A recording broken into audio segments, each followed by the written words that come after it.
The North Don't lie Atlantic to me. had been angry If you for don't 3 start days talking, straight, this is gonna get but much on the worse for fourth you. night, it became murderous. Lieutenant Rachel Brennan stood alone in the engine room of the USS Valiant knee-deep in seawater that had turned the color of oil and rust. The emergency lighting strobed red every few seconds, casting her shadow against the massive turbine housings in violent flashes. Above her head, steam pipes shrieked like wounded animals. The deck pitched 40 degrees to starboard, then rolled back with enough force to throw an unprepared sailor across the compartment. Rachel's hands remained steady. She had been working for 90 minutes without relief, her uniform soaked through with salt water and sweat, her dark hair plastered to her skull. The temperature in the compartment hovered near 140 degrees. The air itself felt thick enough to chew. 3 times sailors had tried to join her in the engine room. 3 times the heat had driven them back within minutes, their faces red and streaming their bodies, rebelling against conditions that no human should endure. But Rachel Brennan was not like other sailors.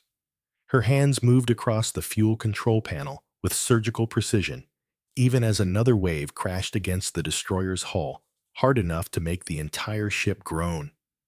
The GE LM2500 gas turbine was losing pressure at an alarming rate. She could see it in the gauge readings, could feel it in the way the deck vibrated beneath her boots. The fuel control valve had stuck open. Without intervention, the turbine would reach overspeed in less than 90 seconds.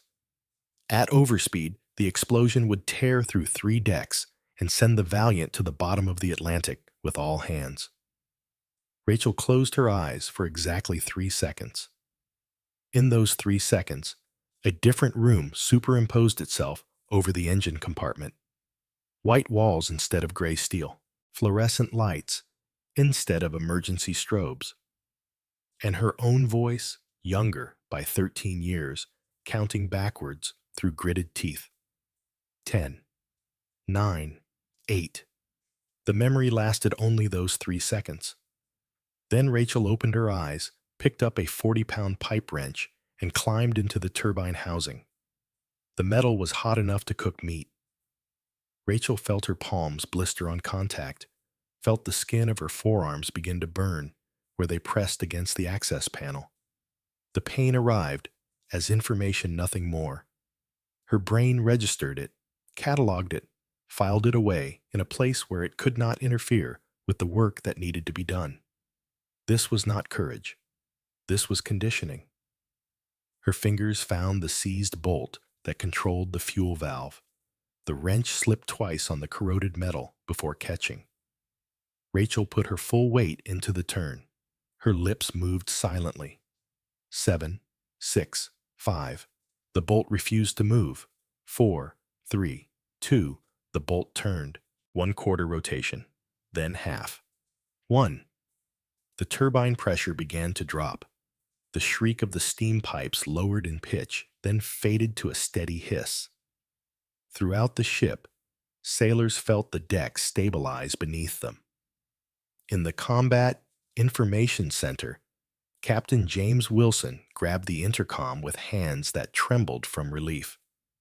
"Brennan, what's your status?" Rachel extracted herself from the turban housing her uniform, smoking slightly, the skin of her arms angry red. She looked at the pressure gauges, confirmed that all readings had returned to acceptable parameters, and keyed the intercom with her elbow. "Main turbine stabilized, Captain. We're good for another 1,000 miles if this storm lets up." There was a pause on the other end. Then, "How long were you inside that housing, Lieutenant?" 90 seconds, sir. Maybe 2 minutes. Another pause, longer this time. "Brennan, the temp reading in that compartment shows 143 degrees. The turbine housing would be at least 170. How did you stay in there without protective gear?" Rachel looked down at her arms. The burns would blister badly by morning. They would hurt for weeks. But they would heal just like all the others had healed. "Just focused on the math, sir," she said. "Pressure differentials don't care about temperature." Captain Wilson didn't respond immediately. When he did, his voice carried something that might have been admiration or might have been concern. Rachel had never learned to tell the difference. "Get yourself to sickbay, Lieutenant. That's an order." "Aye, sir." But Rachel didn't go to sickbay. She went to her quarters instead, stripped out of her ruined uniform, and stood under a cold shower for 20 minutes. The water ran rust-colored. At first, then pink, then finally clear.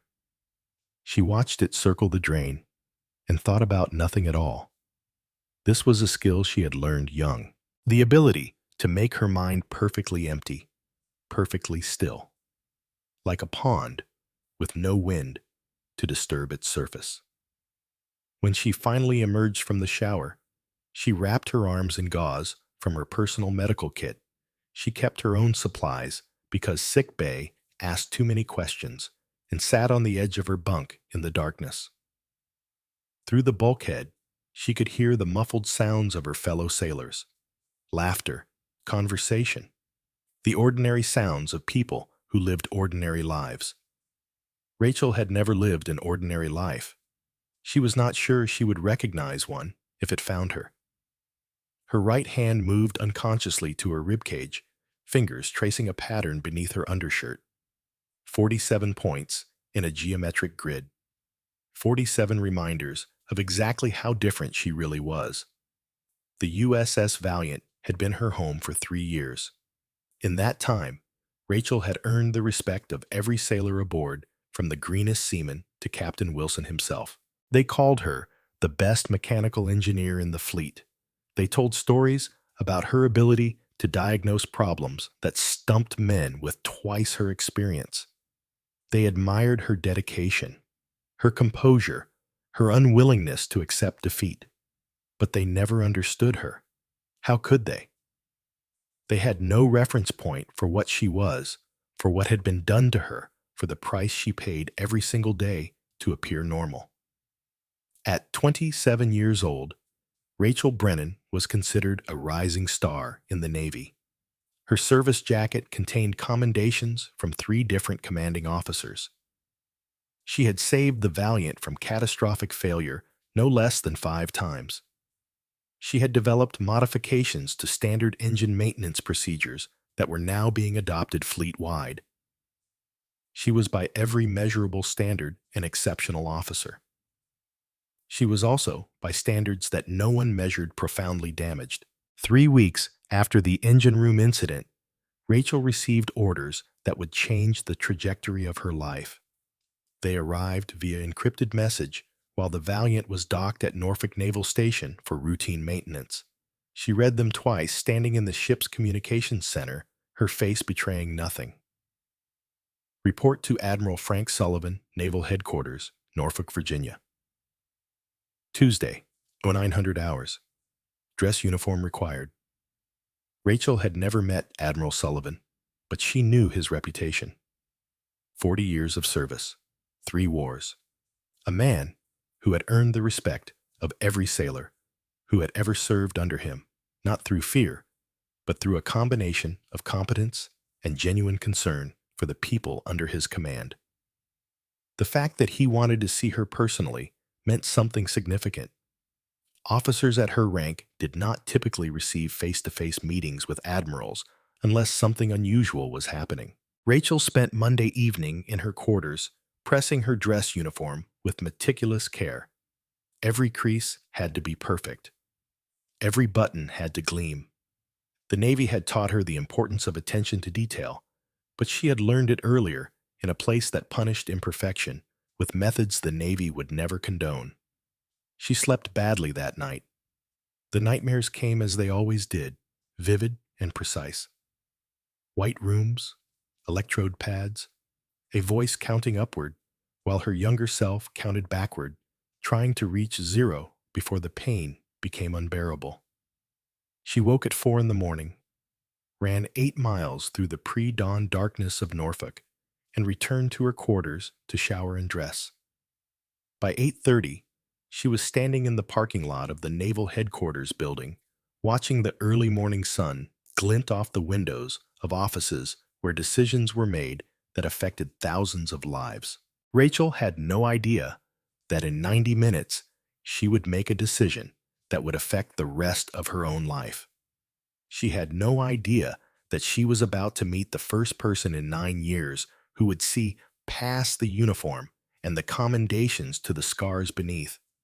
She had no idea that Admiral Frank Sullivan had been looking for her for 6 months. The waiting area outside Admiral Sullivan's office contained 23 framed photographs. Rachel counted them while she waited, because counting was something she did when she needed to stay calm. The photographs told the story of American naval power across 7 decades. There was the USS Missouri in Tokyo Bay 1945, the USS Nautilus, the first nuclear submarine 1954, an aircraft carrier during the Cuban Missile Crisis 1962, battleships in the Persian Gulf during Desert Storm 1991, and there in the corner, a photograph from Afghanistan 2005, a memorial service for sailors killed in a classified operation that had never been fully explained to the public. Rachel studied that photograph longer than the others. There was something about the faces of the men in the image, grief mixed with rage, mixed with helplessness, that she recognized from her own mirror. Lieutenant Brennan, she turned. The speaker was a young ensign, fresh-faced and nervous. The Admiral will see you now. Rachel followed him through a door made of dark wood that looked like it had been in place since the building was constructed.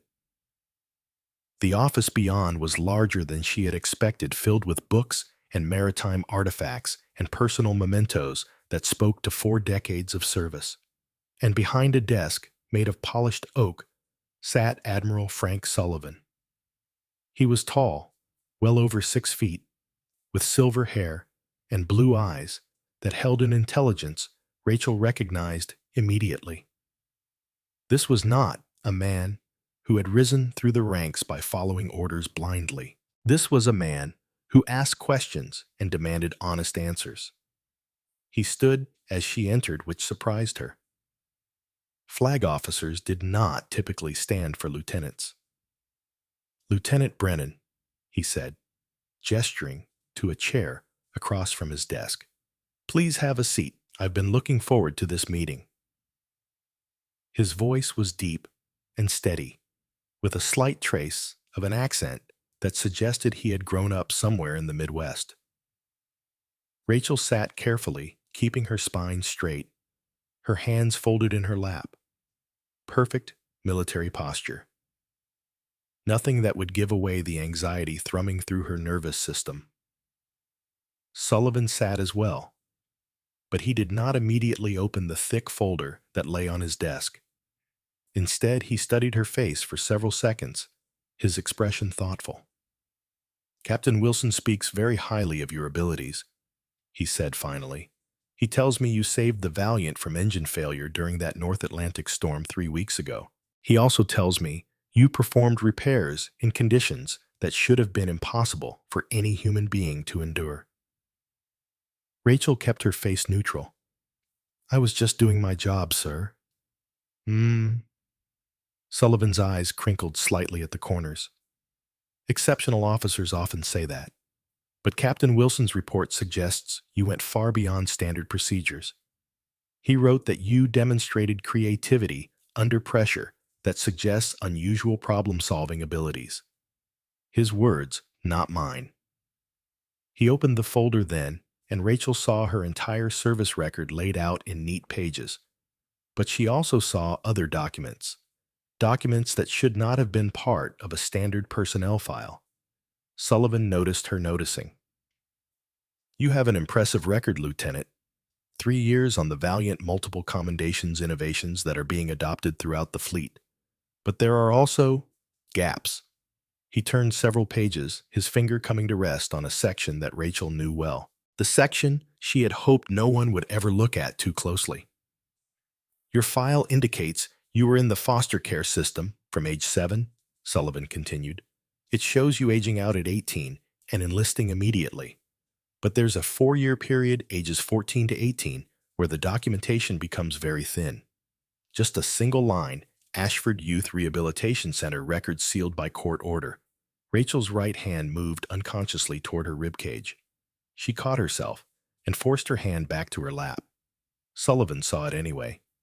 His eyes tracked the movement with the precision of a man trained to notice things other people missed. "I'm considering you for a special assignment," he said, his voice remaining calm and measured.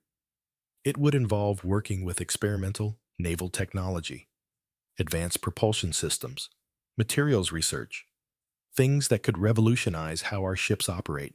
The work would be challenging and would require someone with your technical skills, but it would also require someone who can handle classified information and work under extreme pressure." He paused, letting the words settle between them. "But I need complete honesty from my team members, Lieutenant. So, I'm going to ask you a direct question, and I need you to understand that your answer will determine not just whether you receive this assignment, but potentially much more than that." Rachel's pulse quickened, but her face remained composed. Years of conditioning had taught her to hide everything that mattered. "Is there anything in your background," Sullivan said slowly, "anything at all that might affect your ability to serve in this capacity? Anything that might compromise your judgment or your reliability under stress?" The question hung in the air like smoke. Rachel could feel the weight of it, could feel all the possible answers branching out before her like paths through a maze. She could lie. She could tell a partial truth. She could deflect. Or she could do something she had never done in 9 years of military service. She could trust someone.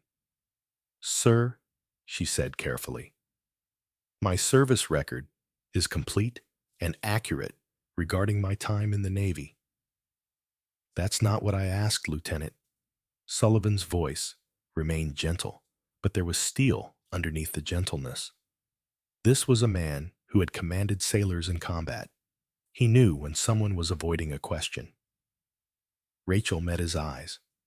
In them, she saw something she had not expected to see. Not suspicion, not accusation, concern.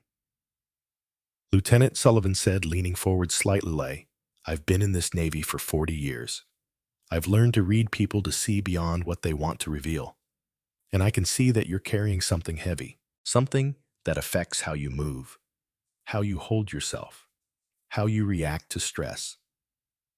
I'm not asking you to share details that make you uncomfortable, but I need to know if there's anything that might become an obstacle to the work we need to do." The room fell silent, except for the distant sounds of naval activity outside. Ships in the harbor, sailors going about their duties, the ordinary machinery of military life. Rachel faced a choice that felt like standing at the edge of a cliff. She could step back, maintain the careful distance she had kept between herself and everyone around her for 9 years. She could thank the Admiral, politely accept or decline the assignment, and continue living the half-life she had built. Or she could step forward into empty air and trust that someone would catch her. "Sir," she said slowly, "there are things in my past that I've never discussed with anyone in the military. They don't affect my ability to serve, but they've shaped who I am in ways that most people wouldn't understand." Sullivan nodded, as if this was exactly what he had expected her to say. Sometimes our greatest strengths come from surviving our greatest challenges. Rachel's hand moved to her ribcage again. This time she did not stop it. Her fingers found the familiar pattern of scars beneath her uniform, traced the grid that had been burned and cut into her skin between the ages of 14 and 18. "If you're willing to share," Sullivan said quietly, "I'm willing to listen. Nothing you tell me will leave this room unless it directly affects national security.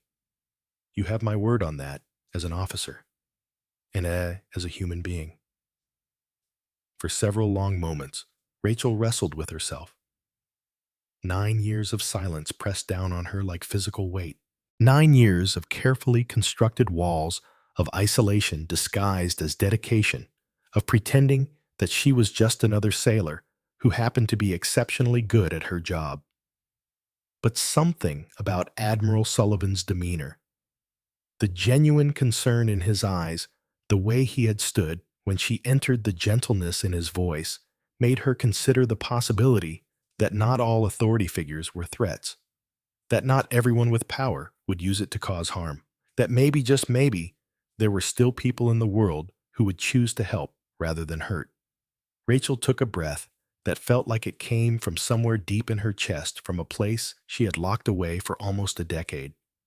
"Sir," she said, "I need you to understand something before I continue.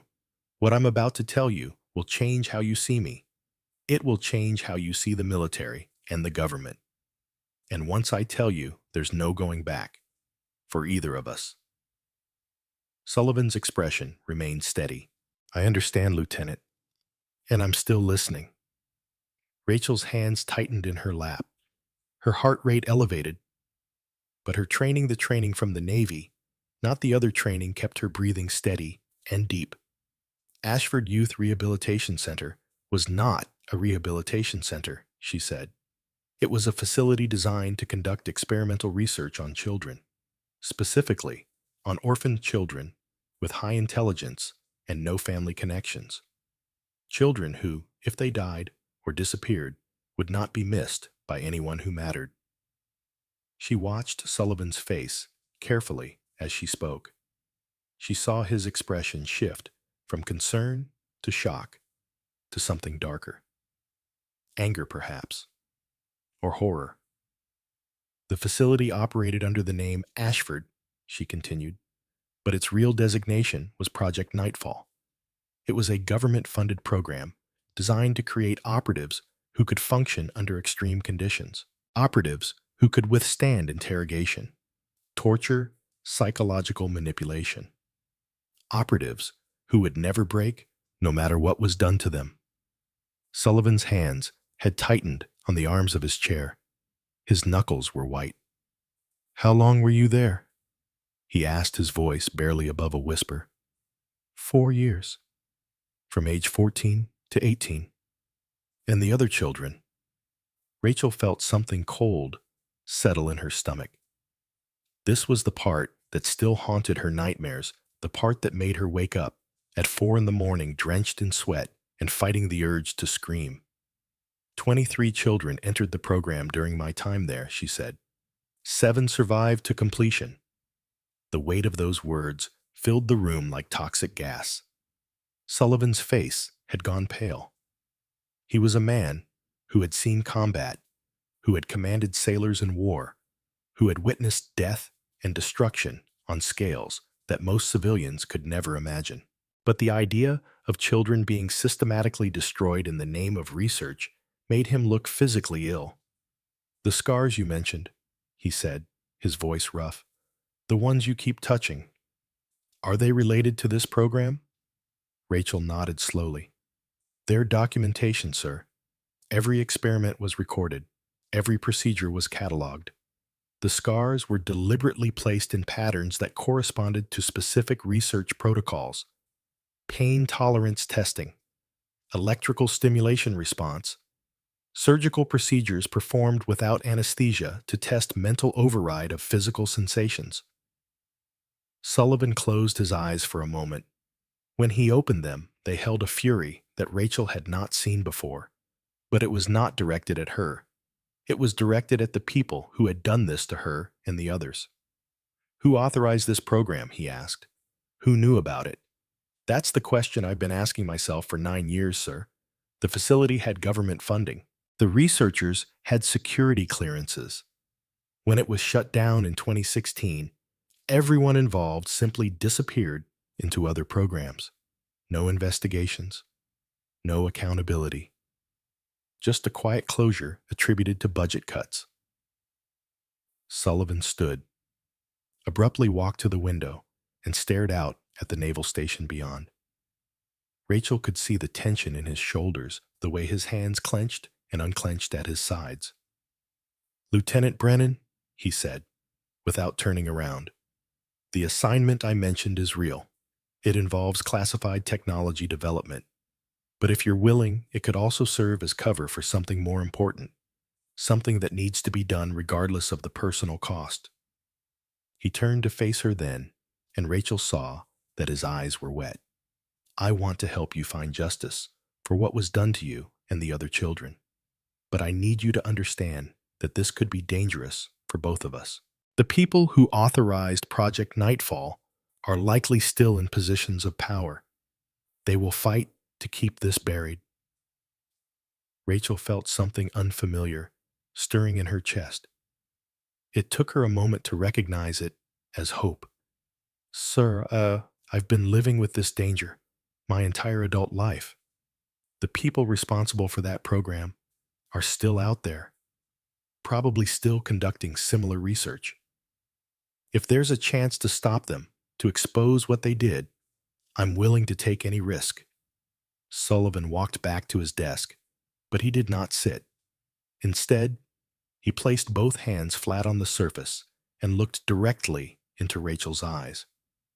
Then I'm going to need to see the scars, he said, not because I doubt you, but because I need to understand the full extent of what we're dealing with. I need to see the evidence with my own eyes. Rachel felt her throat tighten. In 9 years, no one had seen the scars except medical personnel during her entrance physical, and she had managed to deflect their questions by claiming they were from a childhood accident. She had structured her entire life around keeping them hidden. She showered, alone, changed in private, wore her uniform in ways that ensured maximum coverage. The idea of revealing them voluntarily, of making herself that vulnerable to another person, triggered every survival instinct she had developed. But she had come this far. She had spoken the words out loud for the first time in 9 years. And Admiral Sullivan had not called her a liar, had not suggested she was exaggerating or seeking attention, had believed her immediately and completely. They're extensive, she warned. They're not random injuries. They were deliberately placed to create a permanent record of the research protocols. I understand, Sullivan said. And Lieutenant, whatever I see, it doesn't change my assessment of you as an officer or as a human being.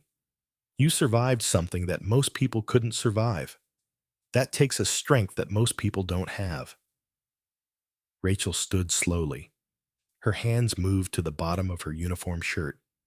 This moment felt like crossing a threshold from which there would be no return.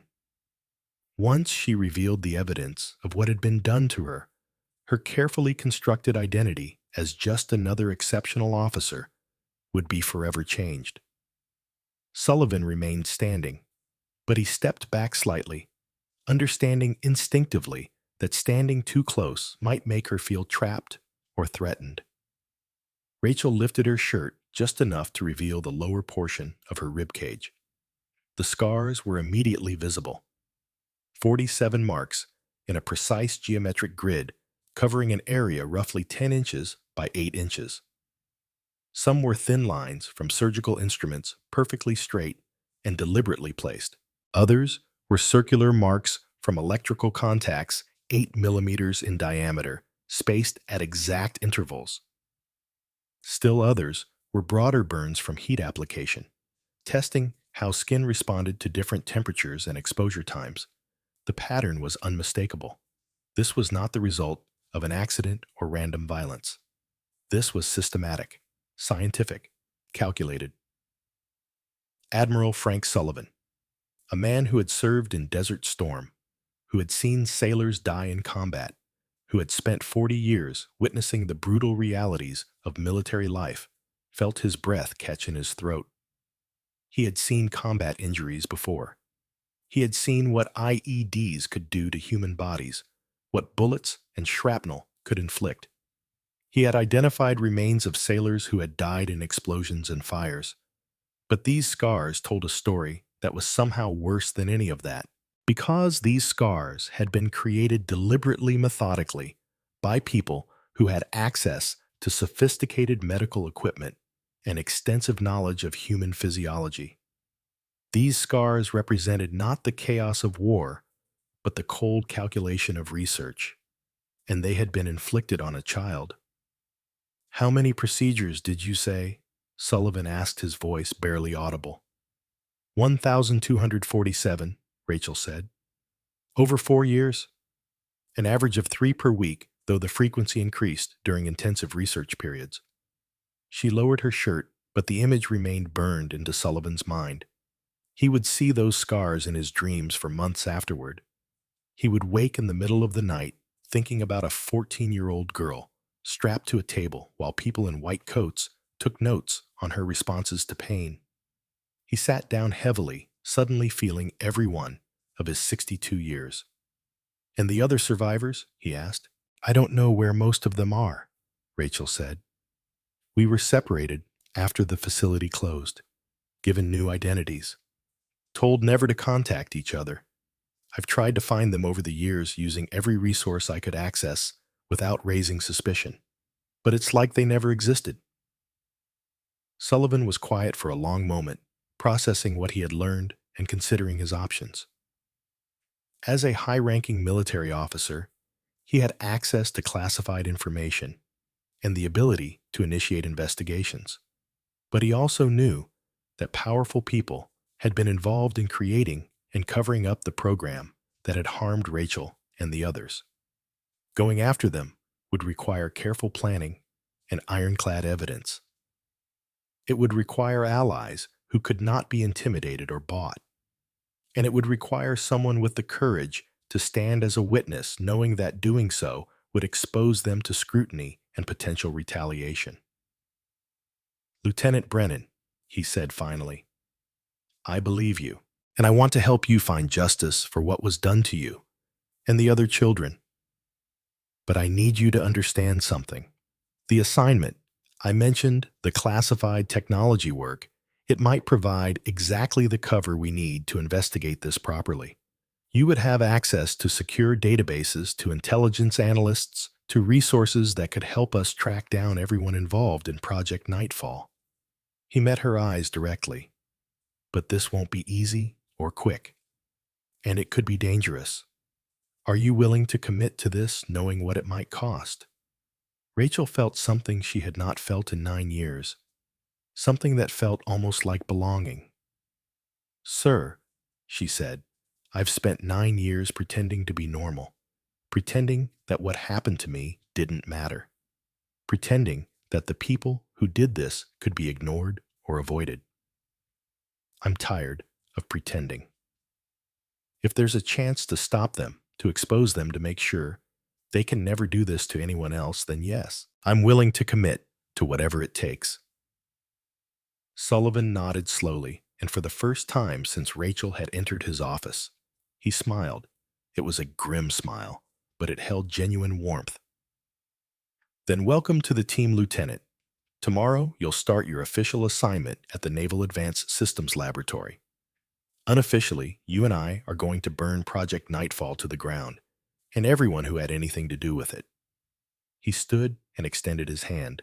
Rachel stood as well and shook it, feeling the strength in his grip, the steadiness that came from 4 decades of service and command.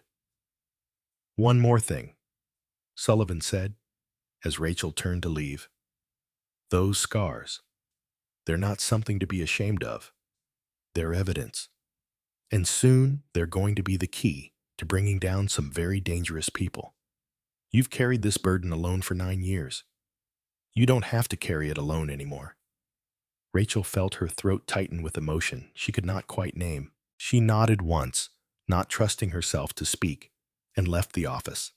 As she walked through the corridors of the Naval Headquarters building, past offices where officers made decisions that affected thousands of lives, Rachel Brennan felt something shift inside her. The weight she had carried for 9 years had not disappeared. But for the first time, it felt like something other than a burden. It felt like a weapon. And she was about to learn how to use it. 3 months had passed since Rachel Brennan lifted her shirt in Admiral Sullivan's office and changed the course of both their lives.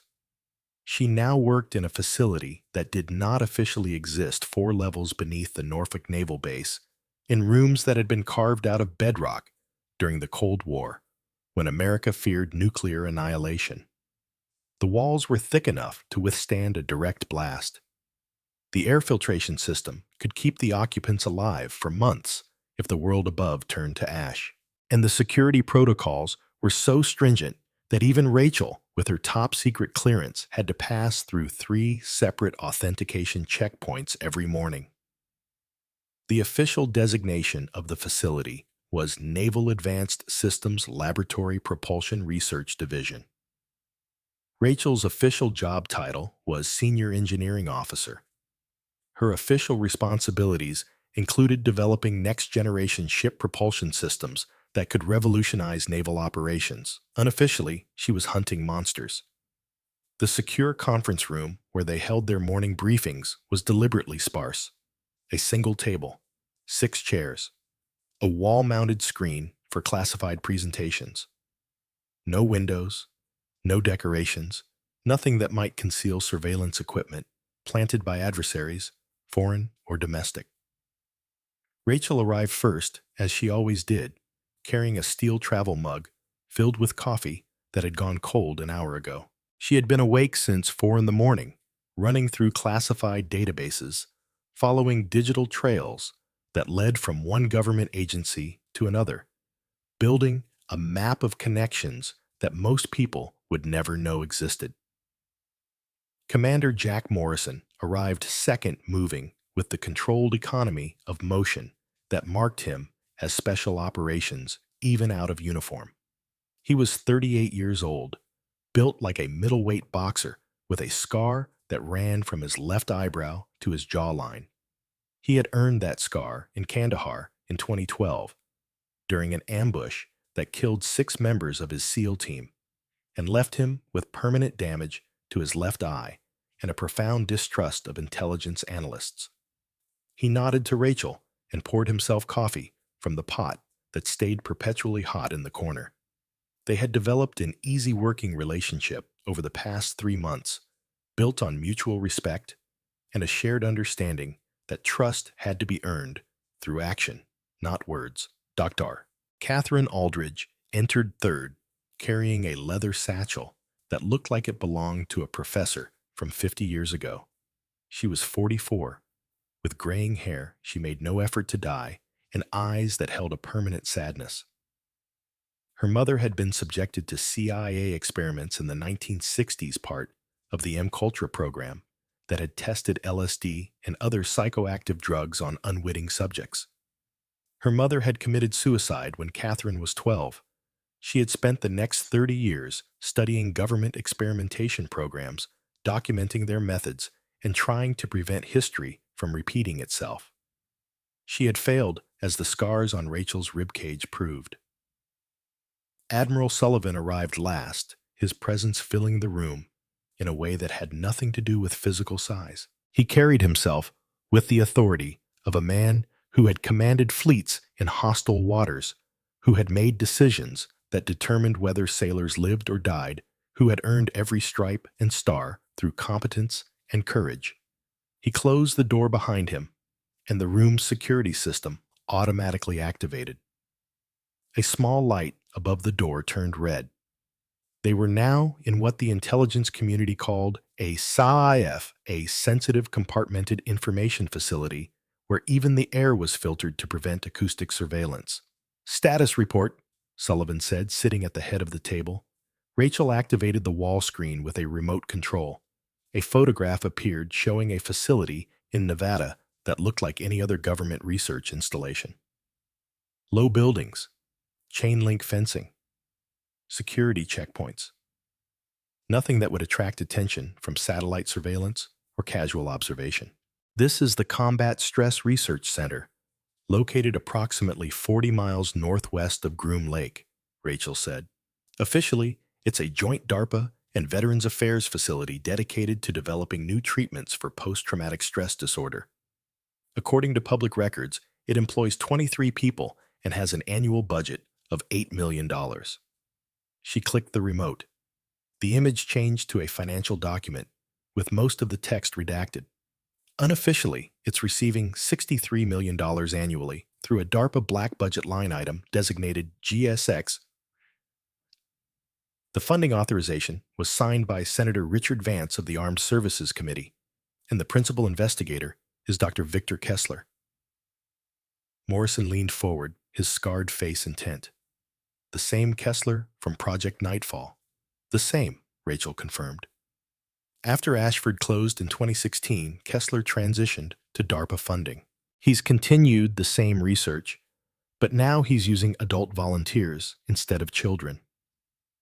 Veterans who are told they're participating in experimental PTSD treatment. How many current subjects? Aldridge asked, her pen already moving across her notepad. Rachel clicked to the next slide. A list of names appeared, 18 in total. 18 that we've identified. All veterans, all with documented combat trauma, all recruited through VA outreach programs that promise cutting-edge treatment. They sign waivers that authorize experimental neurostimulation therapy without understanding what that actually means. Sullivan's jaw tightened. Do we have proof that he's using Nightfall protocols? Rachel had been waiting for this question. She had spent 6 weeks penetrating the facility's computer networks using exploits she had learned from years of teaching herself to code in the one computer room at Ashford. She had bypassed firewalls designed by NSA contractors. She had broken encryption that should have taken decades to crack with conventional methods. And she had found exactly what she was looking for. Yes, sir. I accessed their internal research database last week. The protocols are identical to what was used at Ashford. Electrical stimulation to test pain tolerance. Sensory deprivation sessions lasting 72 hours. Surgical procedures performed with minimal anesthesia. The only difference is that Kessler has refined the techniques based on what he learned from the Nightfall subjects. She clicked to the next slide. A research document appeared with Dr. Kessler's name at the top. This is from his personal notes dated 6 weeks ago. He writes, adult subjects demonstrate lower baseline adaptability than pediatric subjects, but with extended conditioning protocols, we achieve approximately 60% success rate. CIA and JSOC have already requested priority access to graduates of the program. The room fell silent. Sullivan's hands had clenched into fists on the table. Morrison's scar seemed to darken against his pale skin. Aldridge had stopped taking notes and was staring at the screen with an expression that mixed horror and rage in equal measure. JSOC is requesting access, Morrison said slowly. That means Joint Special Operations Command wants operatives who have been tortured into compliance. They want soldiers who can't be broken because they've already been shattered and reassembled. That's exactly what it means, Rachel said. Kessler believes he's serving his country. He believes he's creating assets that will give America an advantage in an increasingly dangerous world. He doesn't see what he does as torture. He sees it as patriotic duty.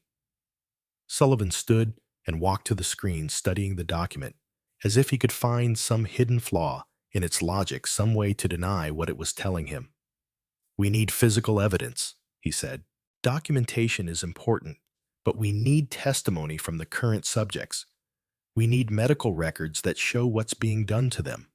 We need proof that will stand up in congressional hearings and criminal courts. Rachel had anticipated this as well. She clicked to the next slide. A facility schematic appeared, showing the layout of the Nevada installation in precise detail. I've been mapping the facility's physical security for the past month. There are 3 main buildings. Building 1 contains administrative offices and intake processing. Building 2 contains the research laboratories and medical facilities.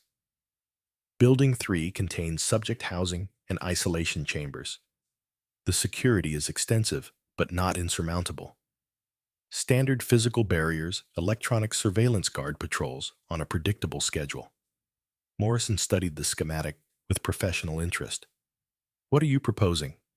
Rachel met his eyes directly. I'm proposing that I go in as a subject. I create a false identity as a veteran with combat trauma seeking treatment. I gain access to the facility document, what's happening inside, and gather the evidence we need. Absolutely not, Sullivan said immediately. You'd be walking back into your nightmare, back into the hands of the man who tortured you for 4 years. Kessler won't recognize me, Rachel said calmly. I was 14 when I entered Ashford. I'm 27 now. My appearance has changed significantly, and more importantly, he processed hundreds of subjects over the years. We weren't individuals to him. We were test subjects, data points in his research. She's right about that, Aldridge said quietly. I've studied men like Kessler. They don't form emotional attachments to their subjects. They see them as means to an end. If Rachel has changed enough physically, there's no reason he would recognize her. But the psychological cost, Sullivan argued. Rachel, you'd be subjecting yourself to the same procedures that traumatized you as a child. That's not just dangerous, it's potentially devastating to your mental health. Rachel had expected this objection as well. She had spent 3 months thinking about it, weighing the risks against the potential reward, examining her own psychological state with the brutal honesty that came from years of survival. Sir, with respect, I'm the only one who can do this, she said. I'm the only person in this room who knows exactly what Kessler's protocols involve. I'm the only one who has been conditioned to endure them without breaking. The other subjects in that facility are suffering right now. Every day we delay, they're being traumatized further. I can't save my 14-year-old self, but I can save them. Morrison was nodding slowly. She has a point. An undercover insertion would give us first-hand documentation, testimony that couldn't be disputed. And Rachel's unique background makes her the ideal candidate. I don't like it, Sullivan said flatly, but I also don't have a better alternative. He turned to Rachel. If we do this, and I mean if we do it with full support, Morrison's SEAL team on standby for extraction. Electronic surveillance planted throughout the facility. A tracker implanted in your body, so we know your location at all times. And an abort code that triggers immediate extraction, no questions asked. Agreed, Rachel said. I want to run psychological evaluations first, Aldridge added. Make sure you're prepared for what you'll be facing. We should also establish protocols for post-mission debriefing and support. Rachel nodded, though privately she knew that no psychological evaluation could truly prepare someone for voluntarily walking back into their childhood torture chamber. Some things could only be understood by living through them. There's one more thing, she said, clicking to the next slide. A roster appeared showing 7 names. 3 had red lines through them. These are the 7 Nightfall survivors. Claire Donovan died in 2018 in what was ruled a car accident, but the police report shows her brake lines were cut.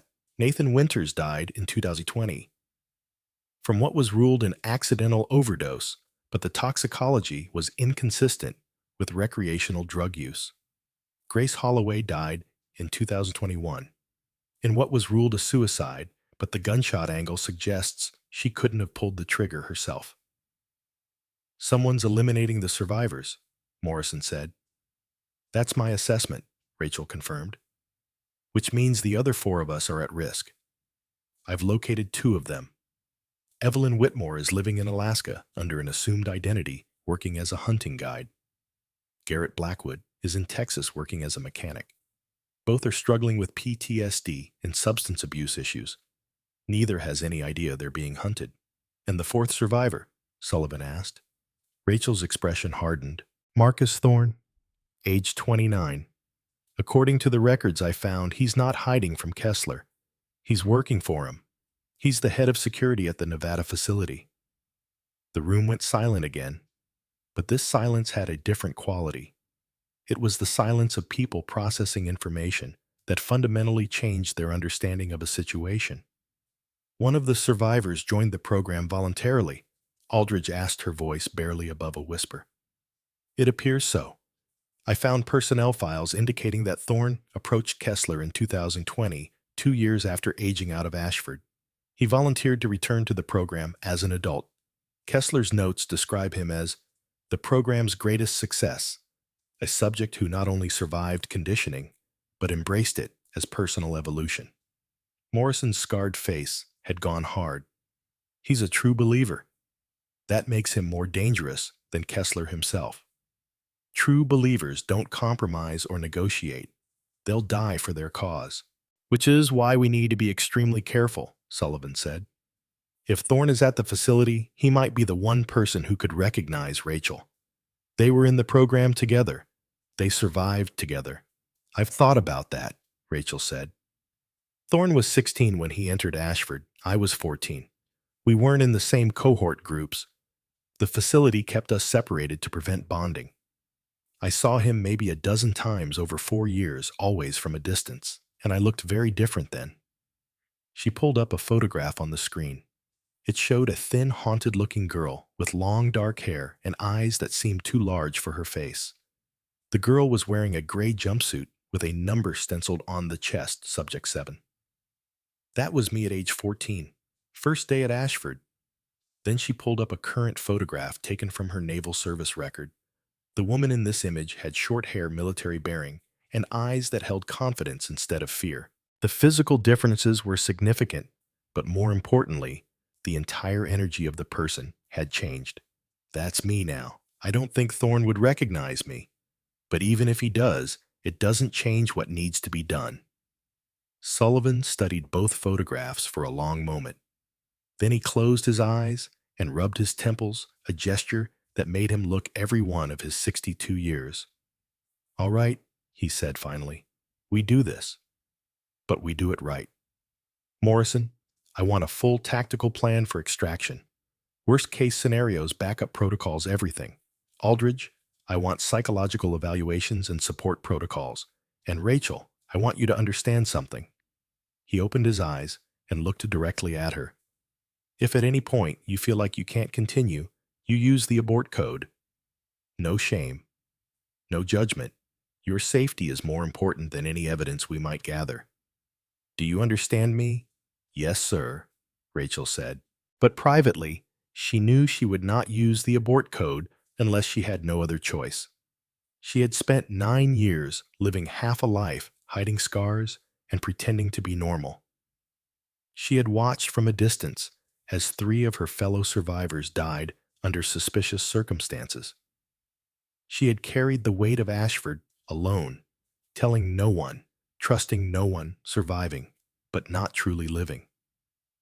This was her chance to do something that mattered, to transform the worst thing that had ever happened to her into a weapon against the people who had done it, to save 18 veterans who were currently experiencing what she had experienced, and to prevent countless others from suffering the same fate. She would not abort unless death itself gave her no choice. The next 6 weeks were consumed by preparation. Rachel underwent psychological evaluations that probed every aspect of her mental state. She worked with Morrison's SEAL team to establish extraction protocols and emergency procedures. She studied current veteran profiles to create a believable cover identity. And every night, she lay awake in her quarters, preparing herself mentally for what was coming. But 5 days before her scheduled insertion, everything changed. Rachel was alone in the secure computer lab, working through another layer of the Nevada facility's networks, when she found a file that made her blood run cold. It was buried deep in an encrypted directory, protected by security, that should have been impenetrable, but Rachel had long since stopped believing in impenetrable security. The file was labeled simply Oversight Correspondence. She opened it and began to read. 10 minutes later, she was running through the corridors of the underground facility, her heart pounding in a way that had nothing to do with physical exertion. She reached the secure conference room, swiped her access card with trembling hands, and burst through the door. Sullivan was inside reviewing tactical plans with Morrison. Both men looked up in alarm at her entrance. "We have a problem," Rachel said, her voice tight. "A serious problem." She activated the wall screen and pulled up the file she had found. An email chain appeared dated over the past 3 months. The sender was listed as Admin NVDA Administration at the Nevada facility. The recipient was listed only as Oversight 01. I found this in Kessler's secure correspondence files, Rachel said. He's been communicating with someone high up in the Pentagon, someone who has oversight authority over multiple classified programs, someone who's been receiving regular updates on our investigation. Sullivan's face had gone pale. Show me. Rachel scrolled to the most recent email, dated 2 days earlier. Admin VDA surveillance indicates Sullivan's team has penetrated outer security layers. Recommend immediate countermeasures. Oversight 01. Agreed. Activate containment protocols. Sullivan must be neutralized before congressional exposure. Collateral damage acceptable. Morrison stood abruptly, his hand moving instinctively toward where his sidearm would be if he were in the field. We have a mole. Someone with access to our operations is feeding information directly to Kessler's protection network. It's worse than that, Rachel said, scrolling further through the emails. Look at this one from 6 weeks ago. Another email appeared on screen. Oversight 01. Project Nightfall Exposure would compromise multiple ongoing programs.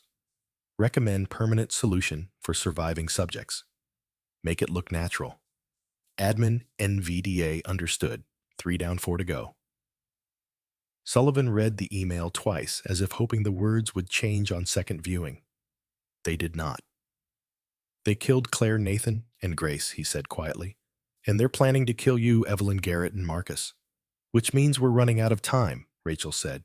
If they know we're investigating, they'll accelerate their timeline. They'll eliminate the remaining survivors and destroy evidence before we can gather enough proof to expose them. Morrison was already pulling up a secure communication interface. I need to warn my team. If they've penetrated our operations, they might target our support personnel. Wait, Rachel said. Look at the sender designation, Oversight as 01. That's a flag officer code. Someone at Admiral or General rank, someone with authority over multiple classified programs. Sullivan's expression was grim. That describes about 40 people in the Pentagon. Without knowing who Oversight EO1 is, we can't trust anyone in the normal chain of command. Then we go around the chain of command, Rachel said. We reach out directly to congressional oversight, to journalists with security clearances, to the Inspector General's office. We create redundancy so that even if they eliminate one avenue of exposure, others remain active. Aldridge had entered the room during the conversation, and she'd been listening with growing alarm. If we go public prematurely, before we have ironclad evidence, they'll discredit us. They'll paint Rachel as a disturbed veteran with false memories. They'll bury the investigation under classification and national security claims. Then we need to accelerate the insertion plan, Rachel said. I go into the Nevada facility as planned, but we move up the timeline. I go in tomorrow instead of next week. I gather evidence, fast document everything I can, and we extract before they realize what's happening. That's incredibly risky, Sullivan said. We haven't finished the psychological preparation. We haven't fully established your cover identity. You'll be going in partially blind. Rachel met his eyes. Sir, 3 people are already dead. 18 more are being tortured right now. And someone with flag officer authority is actively trying to kill me and the other survivors. We're out of time for careful preparation. We either act now or we lose our chance entirely. Sullivan looked at Morrison. Can your team be ready by tomorrow? We can be ready in 6 hours, Morrison said. But Sullivan, if there's a mole in our network, we need to assume our communications are compromised. We'll need to go dark. No electronic communication. No contact with anyone outside the immediate team. Agreed, Sullivan said. He turned back to Rachel. Are you absolutely certain about this? Once you're inside, you'll be on your own until extraction. If something goes wrong, if Kessler or Thorne recognizes you, we might not be able to get to you in time. Rachel thought about Subject 7, the 14-year-old girl in the photograph with the haunted eyes. She thought about Claire and Nathan and Grace murdered because they had survived what should have killed them. She thought about Evelyn and Garrett living in fear without even knowing why. And she thought about the 18 veterans in Nevada who believed they were receiving treatment but were actually being conditioned to become living weapons. "I'm certain, sir," she said. "This is what I was built for. Kessler made sure of that. Now I'm going to use everything he taught me to destroy everything he's built." Sullivan nodded slowly. "Then we proceed. Morrison, activate your team. Aldridge, prepare emergency psychological support protocols. And Rachel, go get some rest. Tomorrow is going to be the longest day of your life." But Rachel did not rest. She returned to her quarters and spent the night preparing in the only way she knew how. She reviewed every detail of Kessler's protocols that she could remember. She mentally rehearsed the counting technique that had saved her sanity during the Ashford years. She examined her scars in the mirror, tracing each one with her fingers, remembering how it had been created and what she had learned from the experience. By the time dawn arrived, Rachel Brennan had transformed herself from a naval officer into something else. Something harder. Something that could walk back into hell without flinching. The drive to Nevada took 14 hours in an unmarked van that Morrison's team had modified to be invisible to most surveillance systems. Rachel sat in the back, dressed in civilian clothes that looked like they had been slept in for days. Her hair was unwashed and pulled back in a messy ponytail. She wore no makeup. Her eyes were red, as if she had been crying recently. She looked exactly like a combat veteran struggling with untreated trauma. Morrison drove his eyes, constantly scanning mirrors and side roads for signs of pursuit.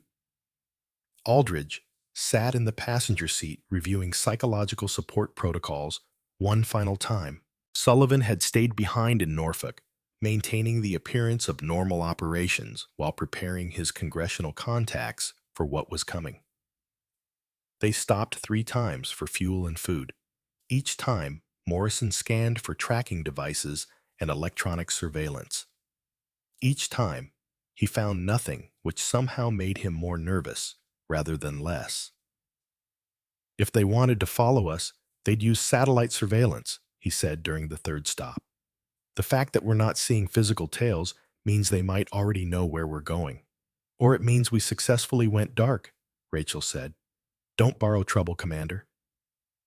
At 8 p.m., they reached the staging area. Morrison had selected a commercial campground 23 miles from the Nevada facility. His SEAL team was already there, having arrived via different routes in different vehicles. 6 men, all veterans of special operations, all handpicked by Morrison because he knew they were clean. They gathered in the largest RV, which had been converted into a mobile operations center. Inside were computers, communications equipment, and an arsenal that would have made most military units jealous. Morrison projected a satellite image of the Nevada facility onto a screen. "Rachel goes in at first light tomorrow. She'll present herself as Corporal Emma Ross, Army veteran, deployed to Iraq, 2019 to 2020. Honorable discharge for psychological reasons. The cover identity is solid. We've inserted her into military databases, created a service record, even planted references to her in unit deployment rosters. If Kessler checks, it'll hold up." He pointed to different areas of the facility on the screen. "The tracker Rachel will carry is subcutaneous, implanted behind her right ear. It's passive RF, so it won't show up on normal security scans. We'll have constant location data. The emergency extraction code is Nautilus. If she says that word in any context, we go in immediately. Full tactical insertion, no hesitation." "What's the timeline for planned extraction?" one of the SEAL team members asked. 4 days, Morrison said. "Rachel documents the facility, gathers evidence, and on the 4th night, she triggers extraction during the scheduled guard rotation change. We breach the perimeter, extract her, and as many of the other subjects as possible, and we're gone before they can coordinate a response. And if she's compromised before then, another team member asked. Morrison's scarred face hardened. Then we go in loud. No American gets left behind, especially not one of ours. Rachel felt a warmth in her chest that she had not expected. These men did not know her well. They had no personal stake in her mission beyond professional obligation. But Morrison had just told them that they would risk their lives to extract her if necessary, and none of them had objected. This was what unit cohesion felt like, what trust felt like, what belonging felt like. It was something she had never experienced at Ashford. The medical specialist on Morrison's team, a soft-spoken man named Torres, approached Rachel with the tracker device. "This is going to hurt," he warned. "I'll use local anesthetic, but there'll still be significant discomfort during the implantation." Rachel almost smiled. After 1,247 experimental procedures, a subcutaneous tracker insertion barely registered as discomfort. "Just do it," she said. Torres worked quickly and efficiently, making a small incision behind her right ear and sliding the tracker into the subcutaneous tissue. Rachel felt the pressure and the sting, felt the blood trickling down her neck, felt her body's autonomic response trying to categorize the sensation as dangerous. She counted backward from 10 and felt nothing at all. 10 minutes later, the incision was closed with surgical adhesive and covered with a small bandage. Torres checked the tracker signal on his monitoring equipment and nodded in satisfaction. "We've got you," he said. 5-meter accuracy within a 100-mile radius. You could be in a concrete bunker and we'd still know exactly where you are. Rachel touched the bandage gently. "Then I guess I'm ready." But she was not ready. Not really. No one could be ready for what she was about to do. As the sun set over the Nevada desert and the team settled in for the night, Rachel sat alone outside the RV, looking up at stars that seemed impossibly bright in the clear desert air. Somewhere out there, less than 25 miles away, Dr. Victor Kessler was preparing for another day of research. Somewhere in that facility, Marcus Thorne was conducting security patrols, protecting the program that had destroyed them both and that he now saw as salvation. And somewhere in the isolation chambers, 18 veterans were experiencing the same horrors that Rachel had experienced, believing they were serving their country by enduring the unbearable. Tomorrow, Rachel Brennan would walk back into her nightmare, and this time she would walk out with evidence that would burn it all down. She touched her ribcage, feeling the familiar grid of 47 scars beneath her shirt. 10, 9, 8, 7, 6, 5, 4, 3, 2, 1. Ready or not, morning was coming. The Nevada sun had not yet risen when Rachel Brennan walked through the front gate of the Combat Stress Research Center, carrying a worn duffel bag and a false identity that felt heavier than any physical burden she had ever carried. The guard at the gate was young, maybe 25, with the careful politeness of someone who had been trained to see desperate people every day. He checked her identification against a list on his clipboard, made a phone call to verify her appointment, and waved her through with a sympathetic smile. "Good luck, ma'am," he said. "They do good work here." Rachel nodded, but did not trust herself to speak. If she opened her mouth, she was afraid everything inside her would come spilling out. 9 years of silence, 13 years of trauma, a lifetime of pretending to be whole when she was fundamentally broken. The main building looked exactly like it had in the photographs Morrison had shown her. Low concrete construction, government-issue architecture from the 1980s designed for function rather than comfort. Small windows reinforced with wire mesh. Heavy doors with electronic locks.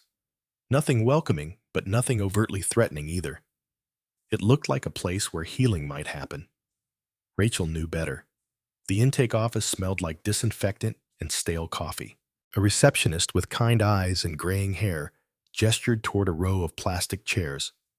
"Have a seat, Corporal Ross. Dr. Kessler will see you shortly." "Can I get you some water, coffee?" "Water, please," Rachel said, because her throat felt like sandpaper. She sat in one of the plastic chairs and forced herself to breathe normally. In her pocket, her fingers found the small stress ball that Aldridge had given her the night before. "Squeeze it when you need to ground yourself," Aldridge had said. "It'll remind you that you're not 14 anymore. You're 27, you're a naval officer, and you have a team waiting to pull you out." Rachel squeezed the ball and counted backward from 10. The door to the inner offices opened. A man emerged, tall and thin, with silver hair and wire-rimmed glasses that gave him the appearance of a distinguished professor. He wore khaki pants and a button-down shirt with the sleeves rolled up. He looked like someone's grandfather, someone who would read bedtime stories and bake cookies and offer gentle wisdom. Dr. Victor Kessler looked nothing like a monster. "Corporal Ross," he said, extending his hand with a warm smile. "I'm Dr. Kessler. Thank you for trusting us with your care. I know how difficult it must have been to reach out for help." Rachel shook his hand, feeling the dry warmth of his palm, the firm grip that suggested confidence and competence. She looked into his eyes and saw nothing but professional concern. No recognition, no suspicion, just the practiced empathy of a doctor greeting a new patient. He did not remember her. 13 years ago, this man had watched as electrodes were placed on her 14-year-old body. He had taken notes while she screamed. He had adjusted protocols based on her responses to pain.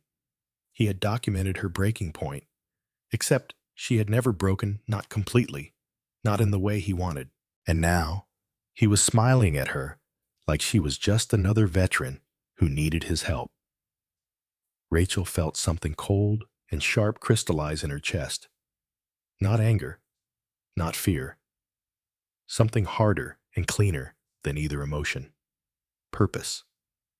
"Thank you for seeing me, doctor," she said, and her voice held exactly the right note of desperate hope. "I've been struggling since I got back from Iraq. The VA tried medications therapy, but nothing's worked. When I heard about your program, I thought maybe this could help." Kessler nodded sympathetically and gestured toward his office. "Why don't we talk about what you've been experiencing? Understanding your specific symptoms will help us determine if you're a good candidate for our treatment protocols." His office was exactly what Rachel had expected. Diplomas on the walls from prestigious universities, bookshelves filled with medical texts and research journals, a desk with a computer and neat stacks of files, photographs of Kessler with various military and government officials smiling and shaking hands. No photographs of the 16 children who had died under his care. Rachel sat in the chair across from his desk, and for the next 40 minutes, she told him a story. It was a story built from research Morrison had provided from actual case files of veterans with combat trauma from every authentic detail that would make her seem like a genuine patient seeking genuine help.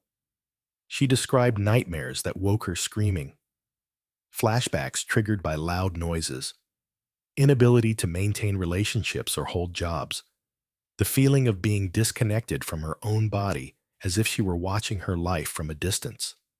All of it was true. None of it was from Iraq. Kessler listened with practiced attention, taking notes on a tablet, asking occasional questions that probed deeper into her symptoms. He was good at this, Rachel realized. He genuinely cared about understanding the psychological mechanisms of trauma. He just did not care about the human cost of his research. "Your symptoms are consistent with severe PTSD," Kessler said when she finished. "Traditional treatments clearly haven't been effective for you. Our program uses a different approach. We believe that trauma creates neural pathways that keep you locked in patterns of fear and hypervigilance. Our treatment protocols are designed to create new neural pathways to essentially rewire how your brain processes threat and pain. He pulled up a diagram on his computer screen showing a simplified illustration of brain structures and neural connections. We use a combination of neurostimulation, sensory integration therapy, and controlled exposure techniques. I won't lie to you, Corporal, the process can be uncomfortable, but our success rate is remarkable. Veterans who complete our program report significant reduction in symptoms. Many are able to return to normal lives. Rachel looked at the diagram and thought about the 18 people currently in this facility experiencing procedures that Kessler described with clinical detachment and they experienced as torture. How long does the treatment take? She asked. Typically 4 to 6 weeks, depending on individual response. You would live here at the facility during treatment. We find that immersive therapy without outside distractions produces the best results. And it's safe. Kessler's smile was reassuring and completely sincere. Our protocols have been extensively tested and refined over many years. We have an excellent safety record. 16 children dead, 3 adult survivors murdered, 18 current subjects being traumatized in the name of science. Then I'd like to proceed, Rachel said. I can't keep living like this. If there's a chance your treatment could help, I have to try. Kessler stood and extended his hand again. Welcome to the program, Corporal Ross. I believe we can help you. Our intake coordinator will get you settled in your room, and we'll begin preliminary assessments tomorrow morning. Rachel shook his hand one more time, and this time she allowed herself to meet his eyes directly. She wanted to remember this moment. She wanted to remember the face of a man who believed he was helping while he destroyed, because when this was over, she would make sure the world remembered it too. The residential wing of the facility was exactly as depressing as Rachel had anticipated. Narrow hallways painted institutional beige, doors with small windows reinforced with wire mesh. The smell of disinfectant mixed with something else, fear maybe, or despair, or the particular odor that came from human suffering, inadequately masked by chemical cleaning agents. Her room was 8 feet by 10 feet, a narrow bed with a thin mattress, a small desk and chair, a bathroom with a toilet and sink, but no shower. Communal showers were down the hall, scheduled at specific times. One window too small to climb through, looking out at a concrete courtyard. It was almost identical to her room at Ashford. Rachel set her duffel bag on the bed and sat down carefully, feeling the springs protest beneath her weight. Behind her right ear, the tracker device sat beneath her skin, a small reassurance that she was not alone. Morrison and his team were 23 miles away, watching her location on their screens, ready to come if she needed them. But she would not need them. Not yet. Not until she had what she came for. A soft knock on the door made her turn. A woman stood in the doorway, maybe 30 years old, with dark circles under her eyes and hands that trembled slightly. She wore the same gray sweatpants and t-shirt that Rachel had been given during intake. Hi, the woman said quietly. I'm Angela. I've been here 2 weeks. Thought I'd say hello, let you know you're not alone. Rachel stood and offered her hand. Emma, just got here today. Angela's handshake was weak, and Rachel could see the telltale signs of someone who had been through the early stages of Kessler's protocols. The slight flinch when Rachel moved too quickly. The way her eyes tracked to the door, checking escape routes. The exhaustion that came not from physical exertion, but from psychological endurance. How's the treatment going? Rachel asked carefully. Angela's smile was brittle. It's intense. Dr. Kessler says I'm making good progress. The neurostimulation sessions are hard, but I think they're helping. At least that's what I tell myself. What do the sessions involve? Angela glanced at the door, as if afraid someone might be listening. They attach electrodes to different parts of your body, send electrical pulses through your nervous system. They say it's rewiring your brain's response to stress, but it feels like... She stopped abruptly. Her hands were shaking harder now. It's okay, Rachel said gently. You don't have to talk about it if you don't want to. No, it's fine. Sometimes I wonder if this is actually helping or if it's making things worse. But Dr. Kessler has all these credentials, all these success stories. He must know what he's doing right. Rachel wanted to grab Angela by the shoulders and tell her the truth. Tell her that Kessler was not trying to heal her, that every session was documenting her breaking point, that she was not a patient, but a test subject. But she could not. Not yet. Not without evidence that would protect Angela and the 17 others when they finally escaped. I'm sure he does, Rachel lied. We just have to trust the process.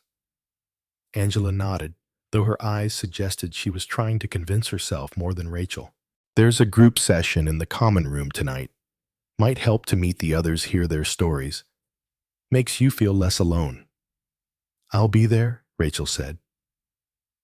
After Angela left, Rachel sat on her bed and allowed herself exactly 5 minutes of pure, undiluted rage.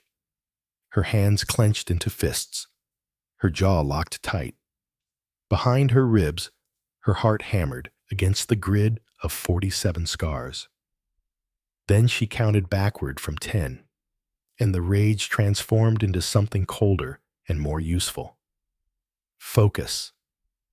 That night, Rachel attended the group session in the common room. 18 people sat in a circle of folding chairs, and as Rachel looked at each face, she cataloged what she saw. Veterans from different branches, different eras, different wars. Some young, some middle-aged, some who still had hope in their eyes, some who had none left. All of them believing they were receiving treatment that would save their lives. A man who introduced himself as Marcus ran the session. He was 29, built like a middleweight fighter, with eyes that held an intensity Rachel recognized immediately. Marcus Thorne, fellow Nightfall survivor, Kessler's security chief, true believer. He sat at the front of the circle with perfect posture, and when he spoke, his voice carried the conviction of someone who had found religion. Healing requires sacrifice, he said. Dr. Kessler's methods are uncomfortable because real change is uncomfortable. Your brains have been damaged by trauma. The treatment rewires those damaged pathways. It hurts because growth hurts, but on the other side of that pain is freedom. Rachel watched him carefully, keeping her expression neutral. Did she recognize him vaguely? A tall boy with angry eyes who had been at Ashford during her time there. They had never spoken. The facility kept cohorts separate to prevent bonding. But 13 years had changed both of them significantly. She was no longer the thin, haunted girl in the gray jumpsuit. He was no longer the angry boy who had fought the guards during his first week, until they broke him into compliance. Or perhaps they had not broken him. Perhaps they had created exactly what they wanted. Marcus's eyes swept the circle and landed on Rachel.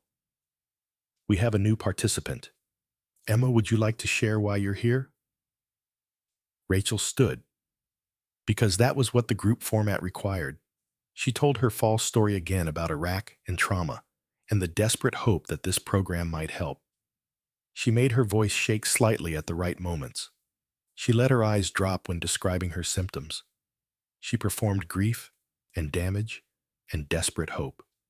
And Marcus Thorne watched her with an expression that might have been sympathy, or might have been something else entirely. When she finished and sat back down, he nodded approvingly. Thank you for sharing, Emma. Your courage in seeking help is the first step toward healing.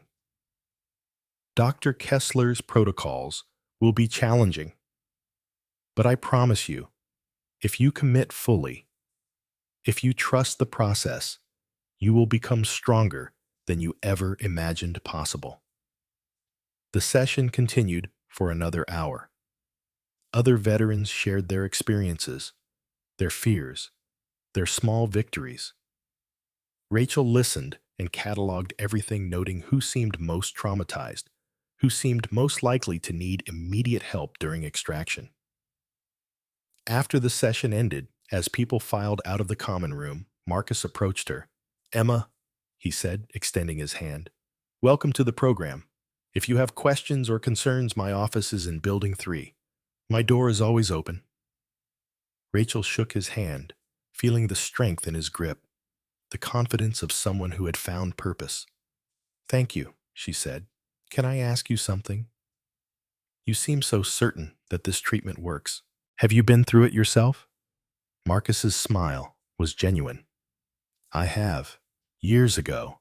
It saved my life. Gave me clarity and purpose I'd never had before. That's why I'm here to help others find what I found." "What did you find?" His eyes held hers with uncomfortable intensity.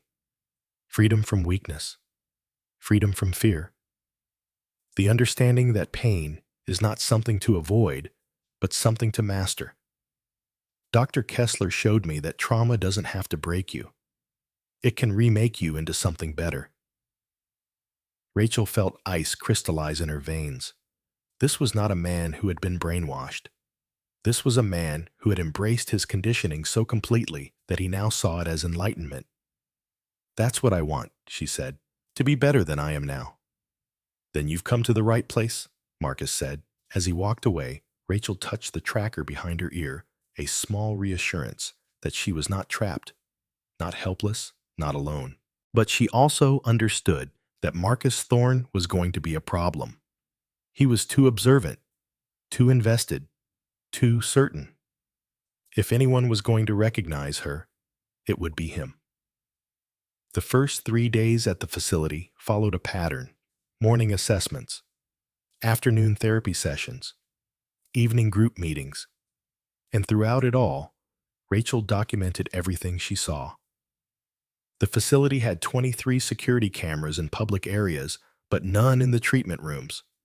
Rachel memorized their positions and blind spots. She noted the guard rotation schedule: 3 guards on duty at any time, with shift changes at 6 a.m., 2 p.m., and 10 p.m. She mapped the facility's layout, confirming it matched the schematics Morrison had shown her. And she endured the preliminary assessments that Kessler conducted before beginning full protocols. Psychological evaluations that probed her trauma responses, physical examinations that documented her baseline health, neurological scans that mapped her brain activity. All of it was professional, clinical, thorough. All of it was preparation for what came next. On the 4th day, Kessler called her to the treatment wing. The room was exactly as Rachel remembered from 13 years ago. White walls, bright fluorescent lights, a medical table in the center with restraining straps, equipment racks filled with monitoring devices and stimulation units, the sharp smell of antiseptic barely masking the older smell of fear. Rachel's heart rate spiked. She felt 14 years old again, being led into the same room for the first time, not understanding what was about to happen. But she was not 14. She was 27. She was a naval officer. She had survived this once. She could survive it again. 10, 9, 8, 7, 6, 5, 4, 3, 2, 1. "Please lie down on the table," Kessler said, his voice professionally gentle. "We'll start with a low-intensity session today, just to establish your baseline responses. The more relaxed you can stay, the more effective the treatment will be." Rachel lay down on the table. A technician began attaching electrode pads to her arms, legs, and torso. The adhesive was cold against her skin. The wires connected to a machine that hummed with electrical potential. "The first stimulus will be very mild," Kessler explained. "You'll feel a tingling sensation. I want you to rate your discomfort on a scale of 1 to 10. The machine beeped, Current flowed through the electrodes. Rachel's muscles contracted involuntarily. Pain blazed across her nervous system, bright and sharp and familiar. Her body tried to arch away from the table. Her hands clenched into fists, but her face remained calm. Her breathing stayed steady. She counted backward in her mind and watched the pain from a distance as if it were happening to someone else. 2, she said when the current stopped. Maybe 3. Kessler made a note on his tablet, and Rachel saw surprise flicker across his face. Most patients would have rated that stimulus as a 7 or 8. Rachel had deliberately underreported. Good, Kessler said. Let's increase the intensity slightly. The session continued for 90 minutes. Each stimulus was stronger than the last. Each time, Rachel reported discomfort levels well below what she actually experienced. She wanted Kessler to push harder, to reveal his true protocols faster. She wanted to give Morrison evidence that could not be disputed. By the end of the session, Kessler was studying her with open fascination. "You have remarkable pain tolerance, Corporal Ross," he said. "Much higher than typical for your demographic and trauma profile. That's actually very promising for treatment outcomes. Patients who can endure higher intensities often show better neural adaptation." Rachel sat up slowly, feeling her muscles protest. The electrode pads left red marks on her skin that would fade by evening. "Does that mean I'm making progress?" she asked. "It means you have significant potential," Kessler said. "We'll continue with daily sessions, gradually increasing intensity. Your response today was quite exceptional." As Rachel walked back to her room, every nerve in her body still singing with residual pain, she touched the tracker behind her ear and thought about Morrison watching her location marker move across his screen. Hold on, she thought, just a little longer. That night, Rachel could not sleep. The pain had faded, but the memories it triggered remained fresh and vivid. She lay in her narrow bed, staring at the ceiling, and remembered every session from Ashford. Every electrode placement, every voltage increase, every moment when she had counted backward and held herself together through sheer force of will. She remembered the other children, the ones who had broken, the ones who had died. And she remembered Dr. Kessler's face as he took notes documenting their suffering with scientific detachment. At 3 a.m., Rachel rose from her bed and moved to the small desk in her room. The facility provided notebooks for patients to journal their experiences, part of the therapeutic process they claimed. Rachel picked up the pen and began to write. Not a journal entry, a testimony. She wrote everything she remembered from Ashford: names of staff members, descriptions of procedures, dates and details that she had kept locked in her memory for 13 years. She wrote about Claire and Nathan and Grace, about how they had died and why she believed they had been murdered. She wrote about Evelyn and Garrett survivors who deserved justice.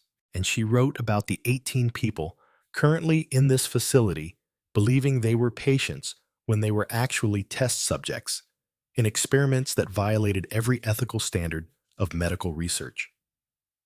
She wrote for 2 hours, filling page after page with small, precise handwriting.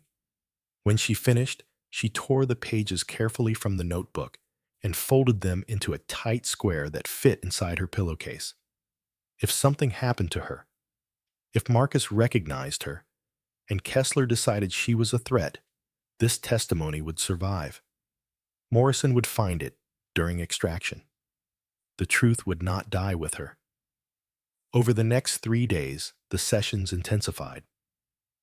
Kessler increased voltage levels, added sensory deprivation periods where Rachel was placed in an isolation tank for hours at a time, introduced surgical observation sessions where she was present while other patients underwent procedures. Each session, Rachel documented mentally. Each abuse she cataloged. Each violation of medical ethics she stored in her memory to be written down at night.